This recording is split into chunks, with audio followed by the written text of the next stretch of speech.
जी, ये हमारा next question है अक्टूबर नवंबर 19P22 क्वेश्चन नंबर 1। इसमें आप देखें कि इसके 2-3 पार्ट हैं। हम जा रहे हैं सी पार्ट की। ज़रा गौर से इसको सवाल को आप पढ़ लीजिए, बल्कि हम पहले बी पार्ट पे जाते हैं। आइए देखें। तानिया ओन्स, मैं पढ़ देता हूँ। Tania owns a small business. Tania has 4 employees. और ये इस पार्ट का ताल्लुक बी पार्ट से नहीं है, इसलिए हम बी पार्ट को डायरेक्ट करते हैं। देखें, Tania owns a small business, उसका ए पार्ट है। उसमें बी पार्ट में वो कह रहा है the business made a profit of, profit आपका कितना है? प्रॉफिट ऑफ $25,700 in 2017, ठीक है। कंपेयर्ड विद प्रॉफिट है आपके पास 21,102, ये है 2018 में। वो कह रहा है परसेंटेज डिक्रीज बताइए। तो जो आपने क्वेश्चंस किए थे परसेंटेज इंक्रीज डिक्रीज में, परसेंटेज की जो मैं आपको टॉपिक एक्सप्लेन कर रहा था, तो पहले तो आप डिक्रीज निकाल लीजिए। You find the decrease. और डिक्रीज कितनी है इस वक्त इसमें? देखें, what is the decrease. Decrease है इसमें, अगर आप सब्ट्रैक्ट कर दें इसको, 25,700 minus 22,102, this gives you 3,598. 3,598 is the decrease। और मैंने आपको कहा था डिक्रीज को आप डिवाइड कर देते हैं किससे? डिक्रीज को आप डिवाइड करते हैं ओरिजिनल वैल्यू से। ओरिजिनल यानी इनिशियल वैल्यू से। तो वो है 25,700 into 100। ये आपके पास परसेंटेज ऑफ डिक्रीज आ जाएगी। 3,598 divided by 2,5,700 into 100, this is 14% आपका परसेंटेज ऑफ डिक्रीज है आपके प्रॉफिट में। अगर हम इसे प्रोपोर्शन मेथड से करें तो कैसे करेंगे? ये मैं आपको एक नया मेथड सिखा रहा हूं, जो कि हमने जब हम जब टॉपिक कर रहे थे उस वक्त मैंने ये डिस्कस नहीं किया था, ताकि आप कंफ्यूज ना हो। आपका परसेंटेज का कॉन्सेप्ट अच्छा बन चुका है। प्रोपोर्शन में देखें, आप जो इनिशियल आपका प्रॉफिट है, ये देखें, ये इनिशियल प्रॉफिट है, इसको आप 100, इनिशियल वैल्यू को आप 100% रखें। और जो डिक्रीज और इंक्रीज है, देखें डिक्रीज थी 3.598, वो कह रहा है ये कितना परसेंट है। प्रोपोर्शन, अगर आप पिछला क्वेश्चन भी जिस वीडियो के देखते हुए आ रहे हैं, तो प्रोपोर्शन में पुरानी वैल्यू को या इनिशियल वैल्यू को 100 रखते हैं, न्यू वैल्यू होती, यानी अगर वो कहता है इसकी परसेंटेज कितनी है, तो अगर मैं ये वैल्यू रखता तो मुझे उसकी परसेंटेज आ जाती। अब मैं देखें, अगर मैं ये वैल्यू रखता हूँ similar 22102 and I want to see what happens, the 2570, यानी इस वैल्यू, ये वैल्यू अगर 100% है तो ये वैल्यू कितना परसेंट है? देखें, डायरेक्ट प्रोपोर्शन। यहां से अगर आप इसको सिंप्लीफाई करें and you find x from here, तो यहां से x कितना आ रहा है जरा देखते हैं। अभी आइए, ये आ रहा है, ये मल्टीप्लाई हो जाएगा इससे, ये डिवाइड हो जाएगा, तो 22102 into 100 डिवाइडेड बाय 25700, ये आ रहा है 86।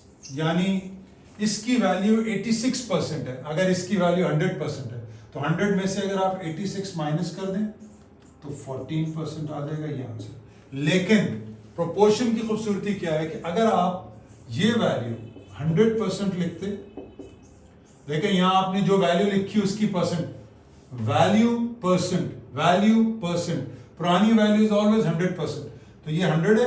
अब अगर आप डायरेक्ट इसको लिख लें 3598, तो अगर ये 100% है तो बताइए डिक्रीज कितना परसेंट है? तो इसको अगर आप सिंप्लीफाई कर लें,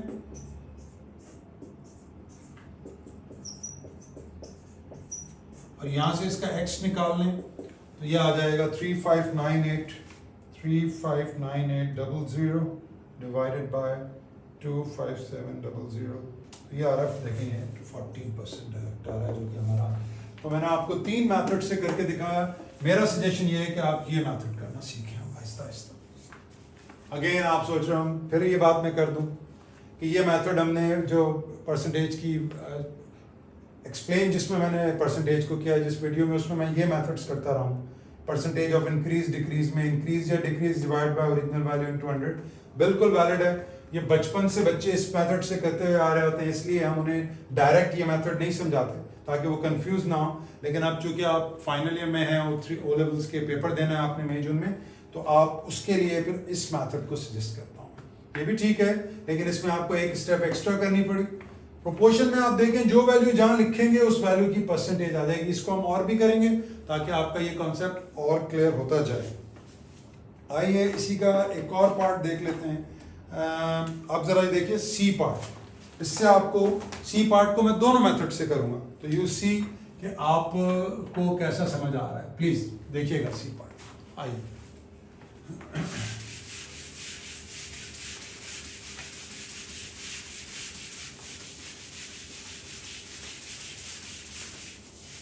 इसी का सी पार्ट देखते हैं। आइए इसी सवाल, वो कह रहा है कि तानिया जो ये बिजनेस ओन कर रही हैं, तानिया इसके जो इस पार्ट का जो ए पार्ट था उसमें तानिया ओन कर रही है एक बिजनेस, और ये लिख रहे हैं कि Tania must add 8% sale tax to the initial cost of a job. यानी एक जॉब है और तानिया उसमें 8% सेल्स टैक्स ऐड करेंगी।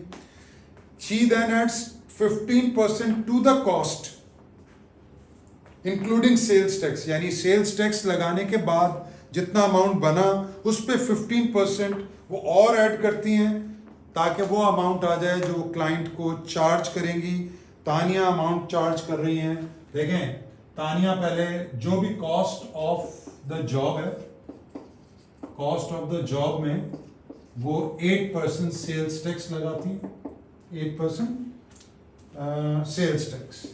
फिर लेट्स से ये जो भी कॉस्ट आती है एक्स, इसमें वो 15%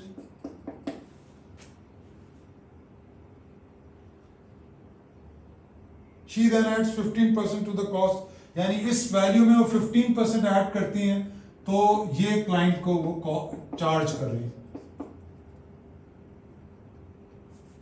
चार्ज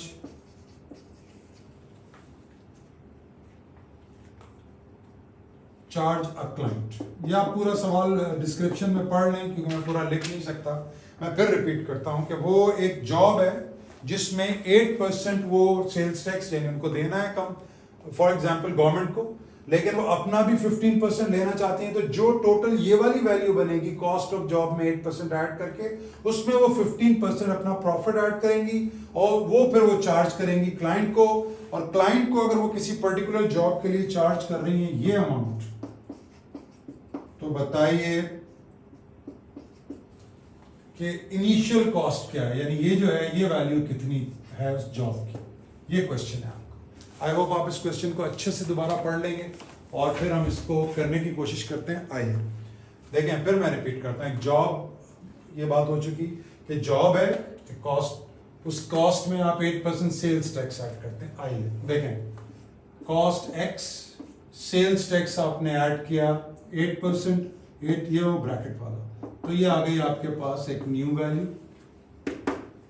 इस वैल्यू के अंदर आप 15% सेल्स टैक्स ऐड, अब ये y है, इसमें आप 15% टैक्स ऐड कर रही हैं तो आपका वो अमाउंट आ जाएगा जो आप क्लाइंट को चार्ज कर रहे हैं। तो ये बन जाएगा 465.75। अब y की जगह आप रख दीजिए x into 1.08 into 1.15 is equal to 460 point, ये आपने इक्वेशन बना ली। x है आपकी initial cost of the job. x क्या है आप याद कीजिए, कॉस्ट प्राइस, प्रॉफिट या सेल्स टैक्स ऐड करें तो न्यू प्राइस आ जाएगी यानी सेल प्राइस। यूं समझते हैं कॉस्ट और सेल के केस में, तो ये सेल प्राइस जो आई है इस पे 15% उन्होंने और प्रॉफिट लगाया, तो 15% इस कॉस्ट पे 1 प्लस प्रॉफिट ऐड कर दें। This is the cost to the client. यहां से अगर हम x निकालें तो कितना आ जाएगा, देखिए तो x आ जाएगा यहां से हमें 4, आप डिवाइड कर दें 465.75 को 1.08 से और 1.15 से, so what you get is 465.75 divided by 1.08 divided by 1.15 and you get what? You get 375।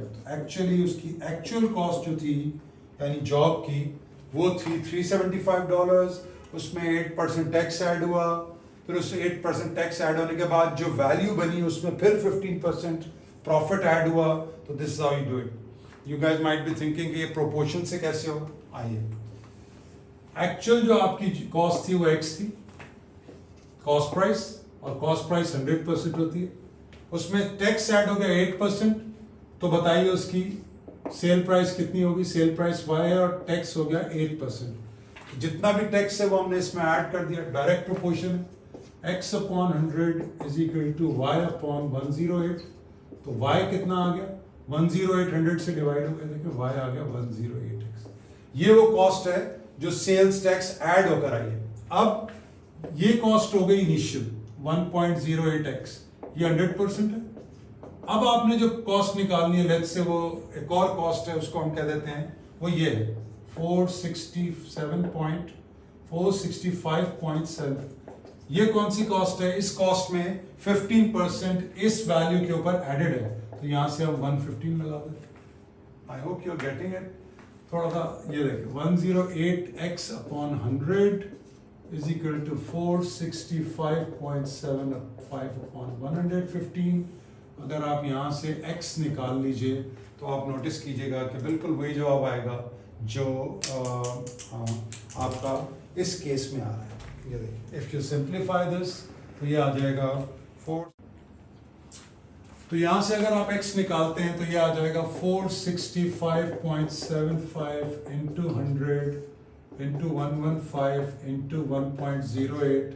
अगर यहाँ से आप x निकालें तो आप नोटिस करेंगे $375 आ जाएगा। ये आपका आंसर हो गया। आई होप ये दो डिफरेंट मेथड से मैंने किया है और लिटिल थिंकिंग क्वेश्चन है ये, लेकिन आई होप आपको अगर लगता है कि ब्रैकेट मेथड यहाँ पे इजी है compare to the proportion method, तो आप भले जिसमें आप कन्वीनियंट हो उस मेथड को आप अटेम्प्ट कर सकते हैं। ये हमारा सेशन जारी है, इस पे अभी हम नेक्स्ट क्वेश्चन पे चलते हैं।